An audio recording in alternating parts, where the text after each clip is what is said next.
Let's be honest. At the beginning, Yoichi Isagi was a nobody, a high school striker too scared to take the shot, forever haunted by the one pass that cost his team the game. He was just one of 300 forwards, another face in the crowd, destined to be forgotten. Now, he's the ego-driven hero the entire football world is watching. His name is Yoichi Isagi, and he is Blue Lock. This is the story of how Isagi's insane climb from the bottom forced rivals, pros, and an entire nation to witness the birth of a legend. This is how the world reacted. To really get the shockwaves Isagi sent out, you have to remember where he started. He wasn't a prodigy. He wasn't a genius. He was a totally average player who fundamentally misunderstood the game. He believed in teamwork, in the pass, in that one-for-all mindset that Jinpachi ego wanted to burn to the ground. Isagi walked into Blue Lock as a lump of clay, but no one, maybe not even ego himself, could have predicted the monster that was about to be unleashed. In the beginning, nobody saw Isagi as a threat. Why would they? In a room packed with monstrous talents and even bigger egos, he was practically invisible. So the first major reaction to Isagi wasn't cool, it was pure shock and humiliation. And the victim? Ryosuke Kira, the so-called jewel of Japanese football. In the very first game of tag with his Blue Lock career on the line, Isagi didn't hesitate. He didn't pass. He blasted the ball right off Kira, using the Golden Boy as a backboard to save himself and eliminate him from the program. The other players just stared, wondering if they'd seen a desperate cornered animal or the coldest move in football history. This wasn't a declaration of war. It was pure survival instinct. This pattern kept repeating. Against Team W, when his own teammate turned traitor, Isagi didn't break. He adapted, using the chaos to sniff out a goal. But the first real tremor, the first sign of his true potential, came against Team V and its untouchable genius, Seishiro Nagi. Pushed to the absolute edge, with his team about to be crushed, Isagi saw the field in a whole new way. He could smell the goal. Ignoring the logical pass, he fired a direct shot that sealed a victory that should have been impossible. And that's when his rivals stopped dismissing him. Nagi, a player who had never felt the sting of real frustration, was hooked. He saw a raw, unrefined hunger in Isagi that he desperately wanted for himself. The world hadn't noticed yet, but inside Blue Lock, a terrifying reputation was taking root. Isagi wasn't just another player, he was a catalyst, forcing everyone around him to either evolve or get devoured. The second selection is where the fear of Yoichi Isagi became real. This wasn't about surviving anymore, it was about consuming. Isagi's new goal was to devour the skills of anyone better than him, and his first target was the king himself, Shuei Baru. Baru, a guy who lived by his own absolute rules, saw Isagi as a peasant, a side character in his story. But Isagi flipped the entire script. He didn't just beat Baru, he tore down his whole philosophy. He used the king's predictable, rigid movements against him, turning Baru into a pawn in his own game. The reaction was volcanic. Baru was shattered, forced into the ultimate humiliation of serving the very player he looked down on. It was a hostile takeover of ego, and it sent a clear message. Isagi was coming for everyone. His rise didn't go unnoticed. Nagi, chasing that same thrill he felt playing against Isagi, straight up abandoned his lifelong partner Ryo Mikage just to team up with him. This was a huge moment. Ryo was left heartbroken, but it proved the Isagi effect was a real force.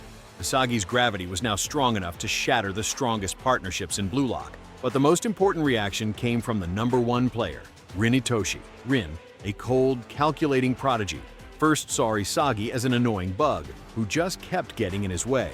But during their 4-on-4 match, that annoyance twisted into something else, genuine rivalry. Isagi could read Rin's plays, get inside his head, and for a split second stand on his level. For the first time, Rin felt someone else's presence breathing down his neck, and he hated it. It wasn't respect, not yet. It was a burning animosity, a recognition that this average player had a freakish talent for showing up at the worst possible moment and ruining everything. This was it, the moment everything changed. The Blue Lock versus Japan U20 match wasn't just a game. It was a battle for the soul of Japanese football. And in a packed stadium, with the entire nation watching, Isagi stepped onto the field. The world's reaction came in stages. First, curiosity.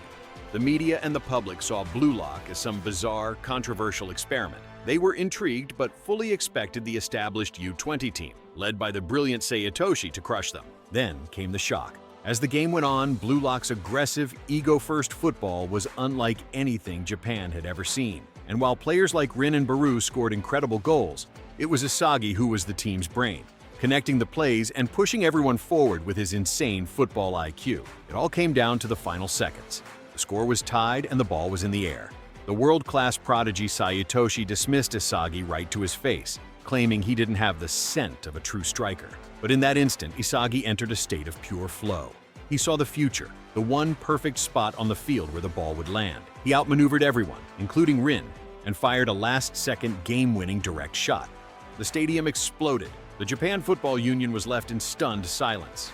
The media had found its new hero. Commentators were screaming his name. Headlines hailed the birth of a new ace. Isagi was no longer some nameless kid. He was the savior who had proven Blue Lock's insane philosophy right. Sei, the guy who just dismissed him, was forced to admit that it was Isagi who had changed the game. This wasn't a win. It was a revolution, and Yoichi Isagi was its face. If the U20 match put Isagi on the map in Japan, the Neo-Egoist League put him on the world's radar. Broadcast globally, this was Isagi's first taste of pro-level football, and the world started to pay attention. He was playing for Germany's Bastard München, alongside his Blue Lock rivals and a new generation world esteemed striker, Michael Kaiser. Kaiser's first reaction was pure contempt. He called Isagi a clown, an insignificant bug he was going to crush. He publicly humiliated him and made it crystal clear Isagi didn't belong on his field. But that ridicule became the exact fuel Isagi needed for his next evolution. Forced to adapt or die, Isagi unlocked a new weapon, Metavision. By constantly scanning the field, he basically started seeing the game with cheat codes, predicting plays before they even happened. The reaction to this was disbelief. Noel Noah, the world's best striker and Isagi's mentor, recognized his supreme football IQ, calling him the embodiment of pure rationality. Kaiser's contempt quickly curdled into a mix of rage and grudging acknowledgement. Isagi, using Metavision, started to outplay him, to steal his goals, and to devour his spotlight. Kaiser, the self-proclaimed king, was being challenged by a player who, on paper, shouldn't have been able to touch him. Their toxic rivalry became the main event of the Neo-Egoist League, and the international audience was captivated. Pundits and fans watching the league started talking about this Blue Lock kid from Japan who was going head-to-head with Michael Kaiser. He was no longer just a Japanese hopeful. He was an emerging global talent whose intelligence was seen as revolutionary. His rivals on other teams could only watch with a mix of awe, jealousy, and a burning desire to catch up. Isagi's insane growth was a warning: evolve or be left in the dust. Isagi's journey is far from over, and the world is just starting to see what he can do. What do you think was the most hype reaction to his rise? Let me know in the comments below. And if you want more deep dives into Blue Lock, make sure to like and subscribe. From a kid who was afraid to shoot to the man orchestrating victory on a world stage, Yoichi Isagi's rise has been insane. The reactions to him have evolved every step of the way, from dismissal and shock to fear, hatred, and finally, global recognition. He didn't just climb the ranks, he blew up the whole ladder. He forced his rivals to see him as an equal, his country to believe in a new kind of football, and the entire world to pay attention. Every goal, every play, every evolution is a clear message. A new legend is being born, and he's just getting started.